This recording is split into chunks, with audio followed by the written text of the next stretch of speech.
ഇനി രാവിലെ അമ്പലമൊന്നും പറഞ്ഞ് എന്നെ വിളിച്ചോണ്ട് വരില്ല. നീ ഒന്ന് അടങ്ങ്, 5 മിനിറ്റ് വെയിറ്റ് ചെയ്യും. എന്നാ പിന്നെ പൊക്കൂടെ, ഇനിയിപ്പോ ആരെ വെയിറ്റ് ചെയ്യുന്നത്? എൻ്റെ ഒരു ഫ്രണ്ട് കൂടെ വരാനുണ്ട്, അതുവരെ ആശാനം ഒന്ന് വെയിറ്റ് ചെയ്യാൻ പറ്റുമോ? ആ വന്നല്ലോ.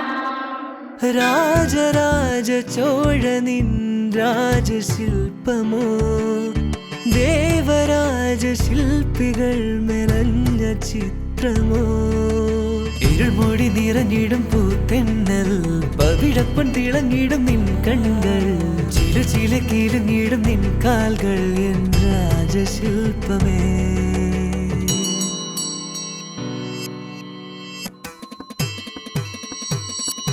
ദേവി ദേവി നീയാണൻ പൈങ്കിളി, നീ എന്നുള്ളിൽ കൊടിയേറും പൊൻകനി, ഇരുൾമൂടി നിറഞ്ഞിടും പൂത്തെന്നൽ, പവിഴപ്പൻ തിളങ്ങിടും നിൻ കണ്ണുകൾ, ഇരുൾമൂടി നിറഞ്ഞിടും പൂത്തെന്നൽ, പവിഴപ്പൻ തിളങ്ങിടും നിൻ കണ്ണുകൾ, ചില ചില കിലുങ്ങിടും നിൻ കാൽകൾ, രാജശില്പമേ. രാജരാജ ചോഴനിൻ